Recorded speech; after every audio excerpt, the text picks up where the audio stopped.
The CIA, I like to know what actually evidence of that exists. If it's true, that kind of sucks. That's what it says there. But Tucker said that he was communicating through Signal and that the government contacted him and said, we know that you're setting up a meeting with Putin. Yeah.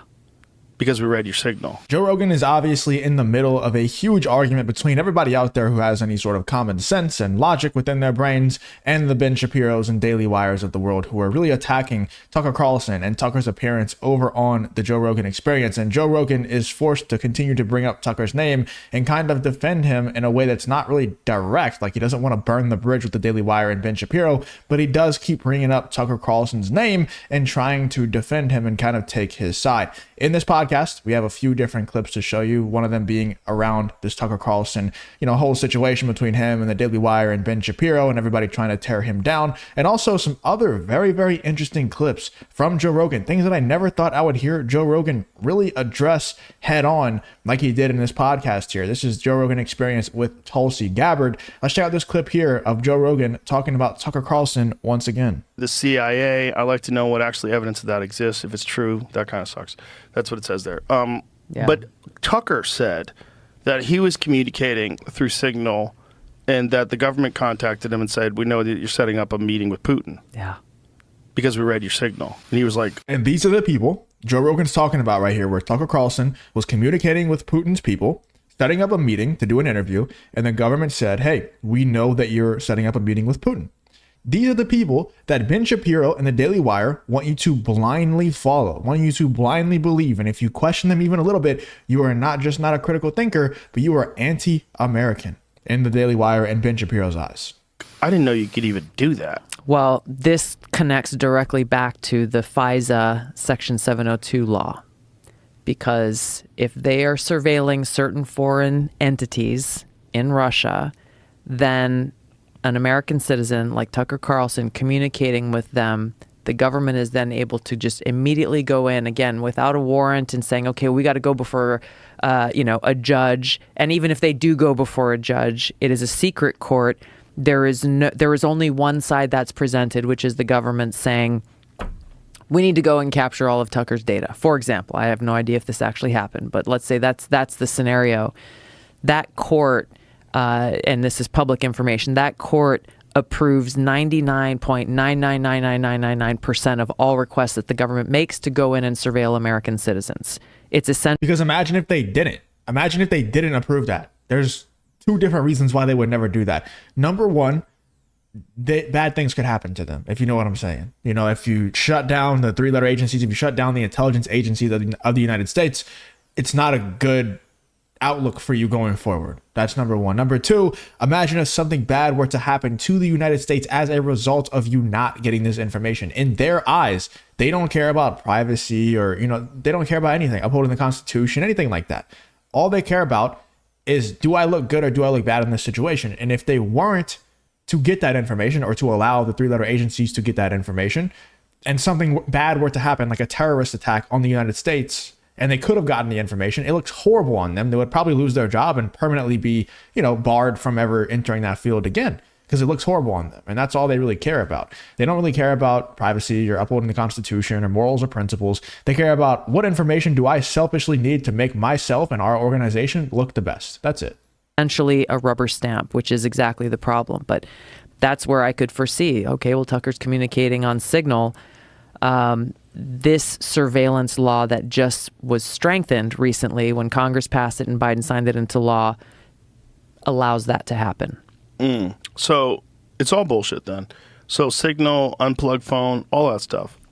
If that's the case, if they have the ability to read Signal, don't you think they have the ability to read every single piece of information that gets sent from your phone?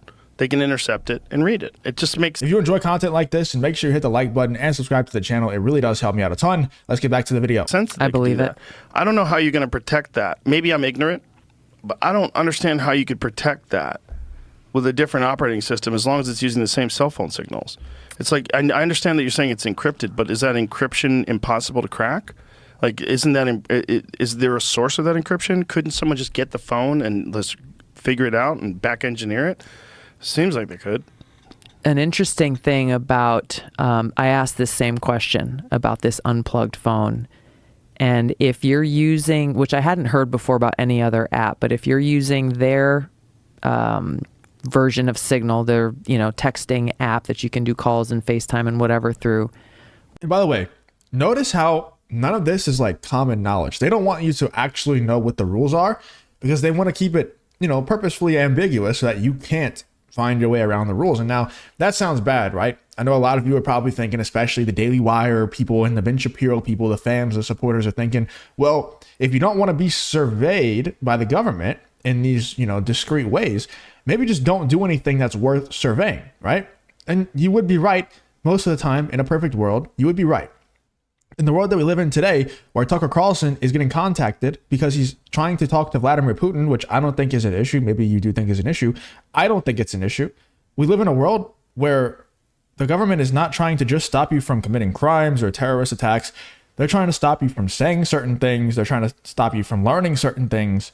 So it's becoming an extremely invasive process that they have, and they purposefully keep it ambiguous, and they purposely keep it just straight up secretive and discreet because they don't want you to know what you have to do in order to get around this surveillance. They want you to just always be in their eye, and most of us don't really have to worry about it. Like, let's be real, most of us don't really have to worry about it, but it would be nice to at least know what the rules are that we're supposed to operate within, and they're never gonna make that extremely clear. Luckily, we have other people to that study these things that can let us know what those rules are. With another app on another unplugged phone, every time you connect a call or you send a text message, it generates a new encryption key versus Signal, which is when you download it and you set up your account or whatever, that is your key. So, but would you have to have an unplugged phone for me to talk to you in that encrypted app? That's what yes, I believe so. So you would have to have it, and I would have to have it. I believe so. Because I don't know that their app is available on Apple, for example. Right. See, that would be interesting if someone developed something that did that developed a the new generation of certificate. a new encrypted key every time you're using it. Yeah. And starting a conversation. That's It all seems but it's futile true. race. Yeah. It just seems like the boundaries between people and privacy. A Signal facing collapse after CIA cuts funding. Wow. Oh Jesus! It does seem like a futile race, like Joe Rogan is saying there. It just seems like it's purposeless to try and maintain privacy. It's just there's just none of it.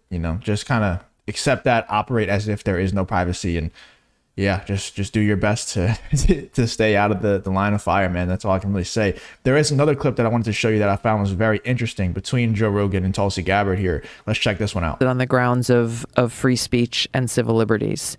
This is, speaking of fomenting fear, this is one of those pieces of legislation that's, if you just read the talking points for those who support it, and it's supported by many people in Congress on both sides of the aisle, you think like, oh my gosh, we've got a national security risk and you've got concern for our kids and all. This is Joe Rogan and Tulsi Gabbard talking about the recent TikTok ban, by the way, that I believe Biden actually signed, but it's not going to go into effect until January or something because they probably know that Trump is going to win. They don't want that to look bad on the Biden regime, so they want that to look like, Donald Trump. It happened under his term, so I that's probably what's happening if I had to guess. All of this other stuff, but when you actually read the language and understand the implications of what this legislation does, it's not really about TikTok at all. It's about government being able to choose what platforms are acceptable and what are not, and what we as Americans are able to either get information from or put information out. And then you look at, okay, well, if they're giving themselves that authority, how will it then be enforced? Then you get into the civil liberties concern of the Fourth Amendment of government overreach and trying to figure out, okay, well, now I'm going to have to look into your phone and figure out if you're the guy who's using the VPN to illegally download this app. Then you're... Yeah, and then it also, they'll take apps off the App Store, not because Apple wants them off, but because the government wants them off. Like, for example, X or Twitter. I'm not the biggest Elon Musk fan, but I can definitely see that X and Twitter is probably the best platform right now to get news from that's not, completely swayed in one direction or another. Obviously, every news source has their biases and stuff nowadays.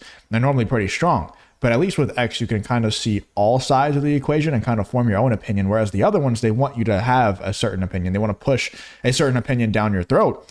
And I mean, if they're able to ban TikTok and that becomes, the precedent is set for the government to be able to take down whatever apps they want to take down, I would assume that X or Twitter is probably up next after that. You're looking at, the designation is that if you have 20% or more ownership stake or stake in a business that has been designated by our government to be illegal because of its association with a foreign adversary. There are a few countries listed there, but the president would have the power to designate any other country a foreign adversary without any kind of, Congress wouldn't have to take action. It's a unilateral move.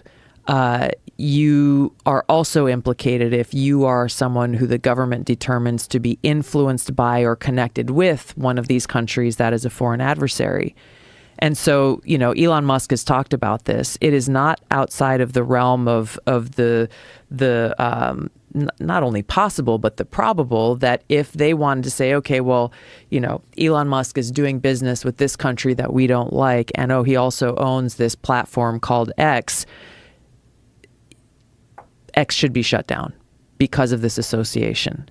Exactly. I didn't even watch that far into the clip, but I think that's kind of everyone's logical conclusion as to what's happening here. If the president is set for the government to be able to take down whatever apps they want, then they're just going to start taking down the apps that are run in ways that they don't like, where free speech is actually, at least somewhat present there on the app. I don't think, obviously, X is not a free speech platform even close to it, but it's probably the closest thing that we have right now for the social media platforms. So, they'll start taking down apps that they don't like, the narratives that are, being spread on there. They don't like the people who run it, whatever the case is. They'll take Truth Social off and, whoever that they don't like, they'll just take their apps down just simply because they don't like them and they don't like what they represent. Anyway, let me know in the comments what you think about Joe Rogan addressing the Tucker Carlson stuff once again.